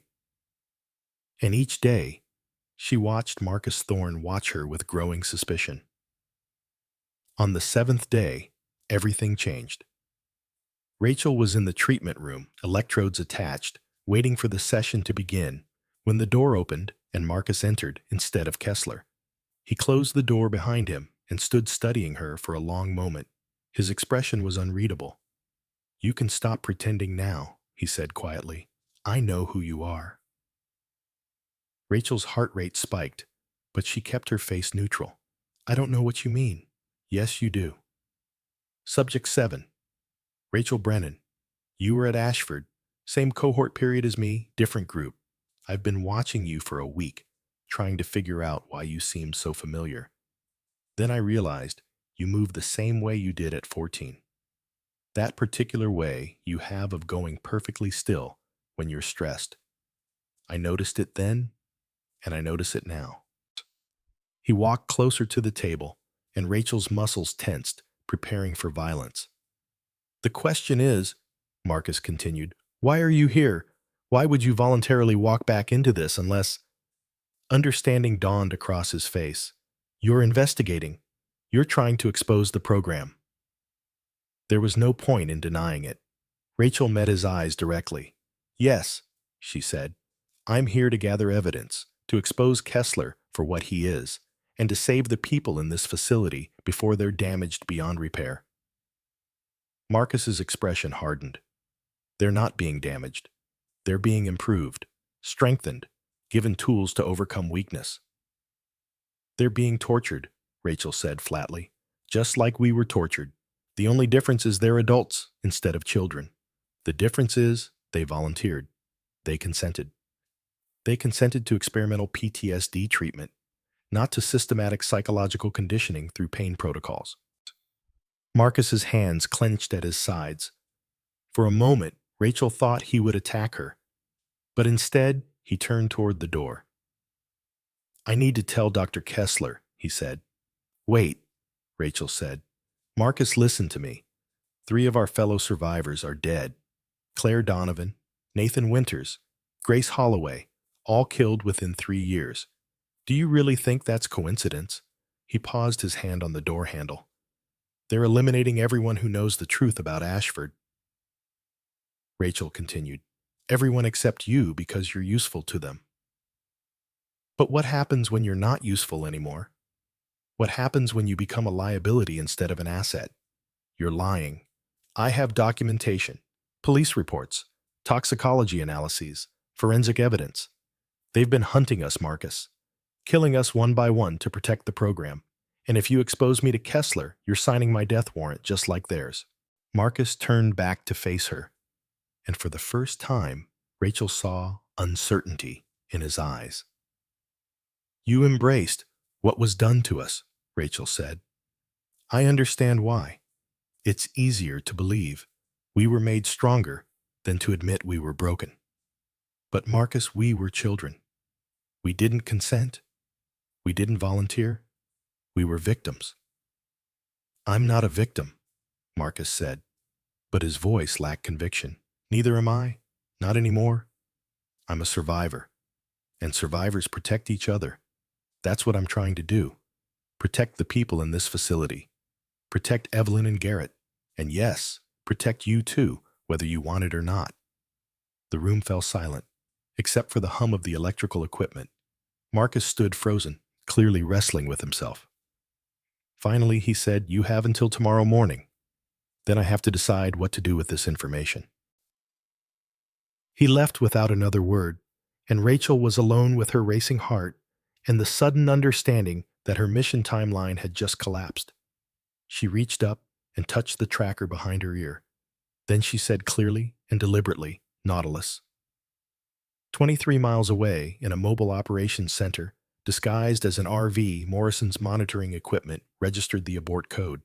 He looked at his team with grim determination. "Gear up," he said. "We're going in." The extraction happened at 3 a.m. during the shift change when guard attention was divided. Morrison's SEAL team moved through the darkness like ghosts using night vision and suppressed weapons. They breached the perimeter fence at 3 points simultaneously, creating confusion and splitting the security response. Rachel was in her room when she heard the first explosion, a flashbang grenade detonating in the guard station. She moved immediately, pulling on her shoes and grabbing the folded testimony from her pillowcase. The door to her room opened. Morrison stood there in full tactical gear, face-painted black rifle at the ready. "Time to go," he said. "The other patients," Rachel said. "Building 2 residential wing, 18 people." Morrison nodded and spoke into his radio. "Team 2 Building 2, 18 civilians for extraction." The facility had descended into controlled chaos. Alarms blared. Emergency lights strobed. Guards ran through corridors shouting orders and trying to organize a defense against an enemy they could not see. Rachel followed Morrison through the building, moving quickly but carefully. They passed the treatment rooms where she had spent the last week enduring Kessler's protocols. They passed the administrative offices where records were kept. "Hold," Rachel said. "That office. That's Kessler's. There are files, evidence we need." Morrison checked his tactical display. "We have 4 minutes before security response teams arrive from the main base. Make it fast." Rachel kicked open Kessler's office door and went straight to his computer. She pulled a USB drive from her pocket, one Morrison had given her for exactly this purpose, and plugged it into the computer. The drive contained a virus that would copy every file on Kessler's system and upload it to secure servers Morrison's team controlled. It would take 90 seconds to complete. While the virus worked, Rachel grabbed files from Kessler's desk. Research protocols, patient records, correspondence with oversight officials. 30 seconds, Morrison warned. The virus completed its upload. Rachel yanked the USB drive out and pocketed it. They ran from the office just as gunfire erupted somewhere in the building. "Team 2 has the civilians." Morrison's radio crackled. "Moving to extraction point Alpha." "Team 1, moving to extraction point Bravo," Morrison responded. They were halfway to the exit when Marcus Thorne stepped into their path, holding a pistol with practiced competence. "Stop," he said. "Rachel, you can't do this. You're destroying everything Dr. Kessler has built, everything we've achieved." Rachel looked at him, this fellow survivor who had chosen such a different path, and felt something that was not quite pity and not quite sadness. "I'm sorry, Marcus," she said, "but this has to end." "He's helped hundreds of people," Marcus said, but his gun hand was shaking. "He's hurt hundreds of people," Rachel corrected, "including us, including you." "I'm not hurt, I'm stronger. You're traumatized. There's a difference." Morrison's rifle was aimed at Marcus's center mass, but he did not fire. He was giving Rachel the chance to resolve this without violence. "Come with us," Rachel said. "Get help. Real help, not conditioning disguised as therapy." "I can't," Marcus said, and his voice broke. "This is all I have. This purpose, this mission. Without it, I'm just human," Rachel finished. "Flawed and damaged and human, like all of us." Tears were streaming down Marcus's face, but his gun remained level. Then he lowered it. "Go," he said. "I'll tell them you overpowered me. I'll buy you time." "Come with us," Rachel repeated. "No, but Rachel, don't let them bury this. Make them answer for what they did to us." Then he dropped to his knees with his hands behind his head, assuming the position of someone who had been defeated, and Rachel understood that this was the most he could do. She and Morrison ran. They reached the extraction point, where a Black Hawk helicopter waited, rotors already spinning. Morrison's team was loading the 18 extracted patients, helping them aboard with efficient gentleness. Rachel climbed in last. As the helicopter lifted off, she looked back at the facility, seeing lights and vehicles converging, seeing the organized response that was just minutes too late. Somewhere in that facility, Dr. Victor Kessler was realizing that his carefully controlled program had been compromised. Somewhere in those buildings, Marcus Thorne was telling a story that would protect them for a few hours. And somewhere, in the digital ether files were being transmitted to journalists, congressional oversight committees, and inspector general offices. The truth was out. 3 days after the extraction, in a secure conference room at Norfolk Naval Base, Rachel met the two survivors she had spent 3 months trying to protect. Evelyn Whitmore entered first. She was 28, rail thin, with the hard edges of someone who had spent years living in Alaska wilderness, always moving, always looking over her shoulder. Her eyes held the same wariness Rachel saw in her own mirror. Garrett Blackwood followed, 29 years old. Mechanic's hands, arms covered in elaborate tattoos that Rachel immediately understood were covering something else. Scars. Like hers.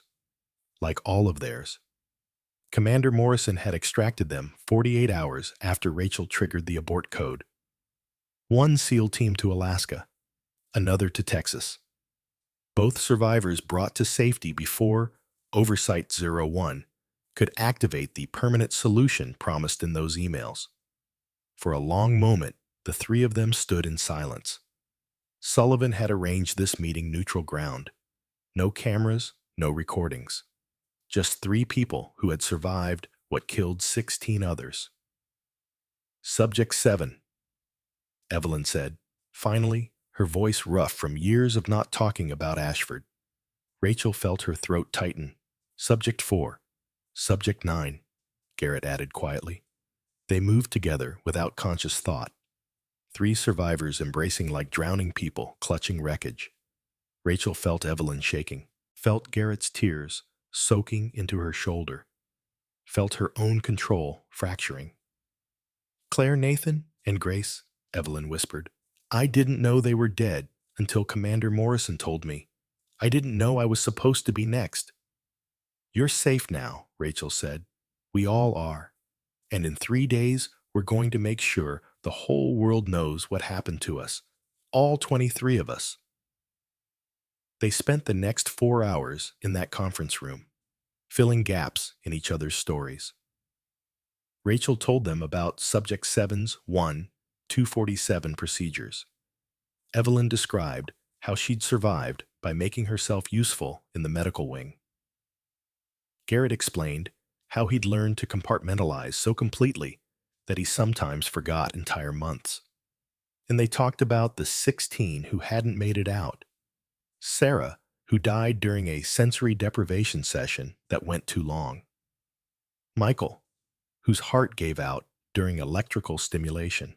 Emma, who took her own life 2 days after her 18th birthday, free at last, but too broken to survive freedom. When we testify, Rachel said, we tell all their stories, not just ours. Kessler documented every one of them, every child he killed in the name of research. The world is going to know their names. And what we did about it, Garrett said, his voice stronger than it had been an hour ago. When they finally left, Rachel felt something she had not felt since she was 14 years old, sitting in the intake room at Ashford, looking at the other frightened children. 6 weeks after the extraction from Nevada, Rachel Brennan stood in a different room, in front of a different audience. But this time, the stakes were not personal. They were universal. The Senate Intelligence Committee hearing room was packed with journalists, congressional staffers, and family members of the 18 rescued veterans. Cameras from C-SPAN recorded every moment for history. Rachel wore her dress uniform with all her commendations displayed. Admiral Sullivan sat beside her, not as a commanding officer, now, but as an equal partner in the mission to expose Project Nightfall. Senator Marcia Hammond, the committee chair, looked down from the dais with an expression of carefully controlled fury. Commander Brennan, she said. Rachel had been promoted 2 weeks earlier, a recognition of her service and her courage. You've made serious allegations about a government-funded research program. Please present your evidence. Rachel stood, Her hands were steady. Her voice was clear.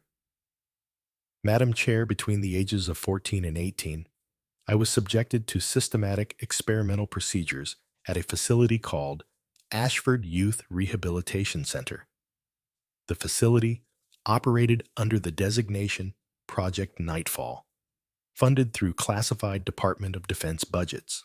The stated purpose was to develop conditioning protocols that would create operatives capable of withstanding extreme interrogation.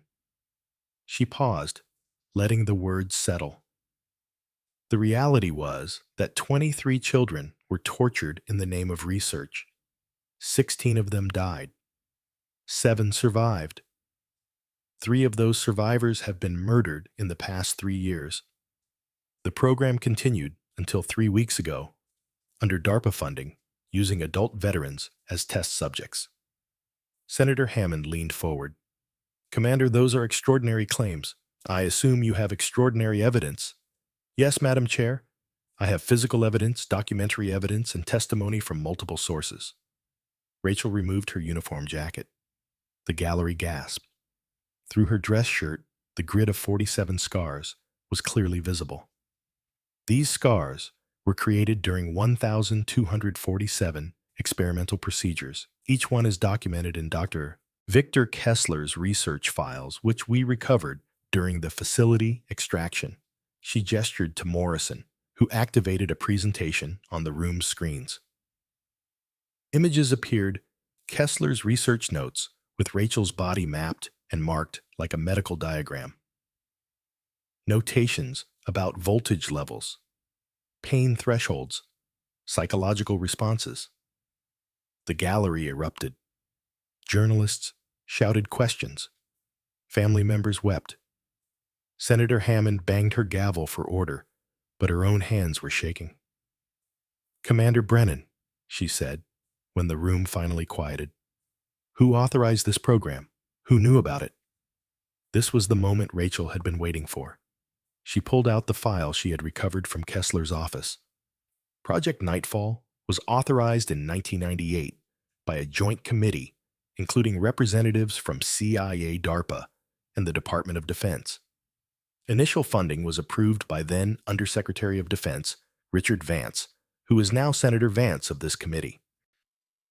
The cameras swiveled to focus on Senator Vance, sitting 3 seats down from Senator Hammond.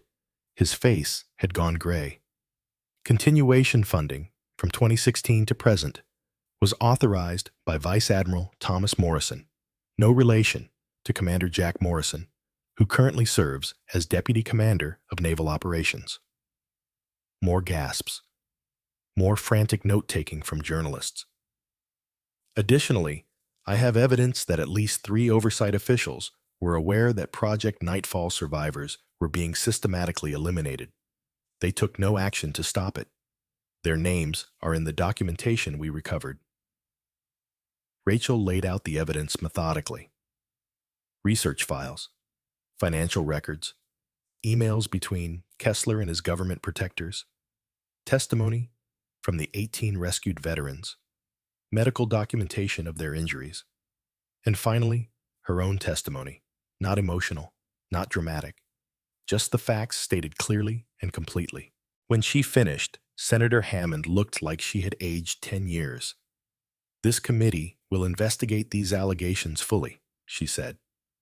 And I promise you, Commander Brennan, if even half of what you've documented is true, there will be accountability at the highest levels.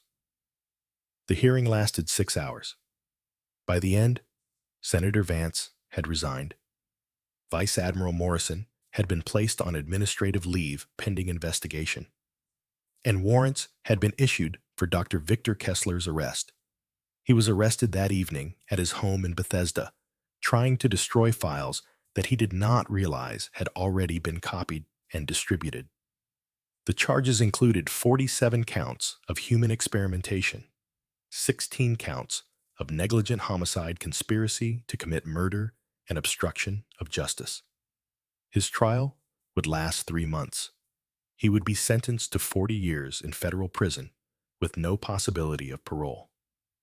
Marcus Thorne was arrested as well, But his charges were less severe. Prosecutors recognized that he was as much a victim as a perpetrator. He was sentenced to 15 years with mandatory psychiatric treatment. Rachel attended his sentencing. Before they took him away, he looked at her and mouthed two words, "Thank you." She nodded. Some damage could never be fully repaired, but recognition was a start. The 7 Nightfall survivors, now only 4 living, each received $8 million in compensation from a congressional appropriation. Families of the 16 deceased children received $12 million each, along with formal apologies and promises that their children's deaths would not be forgotten. Rachel donated most of her compensation to a foundation that provided support for victims of government experimentation. She kept enough to commission a memorial, a granite monument engraved with 23 names. 16 were marked with gold stars, 7 with silver. The monument was placed at Arlington National Cemetery over the objections of officials who said it would be politically complicated. Admiral Sullivan had used his authority to override their objections. 6 months after the congressional hearings, Rachel stood in her new office at the Pentagon.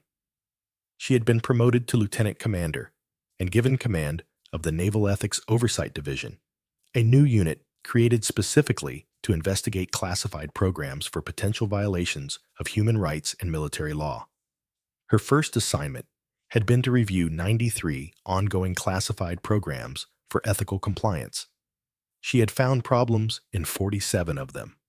Admiral Sullivan visited her office that afternoon, looking older, but somehow lighter, as if exposing the truth had lifted a weight he had not realized he was carrying. "How are you adjusting?" he asked.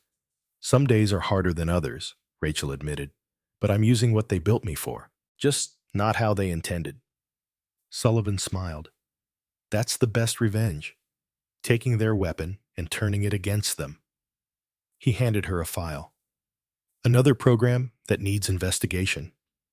Neural enhancement through electromagnetic stimulation. Human trials proposed for next year." Rachel opened the file and scanned the contents. It looked disturbingly familiar, the same justifications, the same language about national security and operational effectiveness. "They never stop, do they?" she said. "No." Sullivan agreed, "which is why you're here." After he left, Rachel sat at her desk and thought about Subject 7, the 14-year-old girl with haunted eyes who had counted backward through pain because it was the only way to survive. That girl was gone now. She had been transformed through suffering into something harder and stronger. Not because the suffering made her better, suffering never did, but because she had refused to let it define her. Rachel Brennan had been built to be a weapon. For 13 years, she had tried to deny what she was, to pretend the conditioning had not taken root, to be normal despite everything.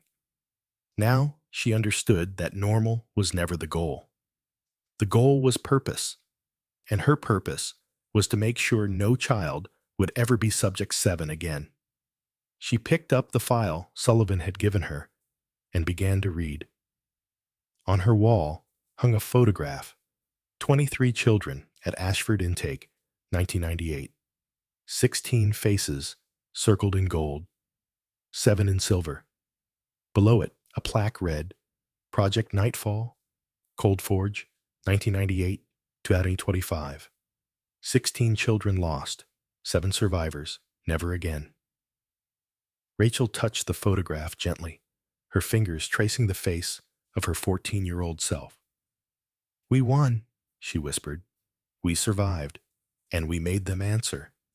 Then she turned back to her work, because there were more programs to investigate, more victims to protect, more monsters to expose.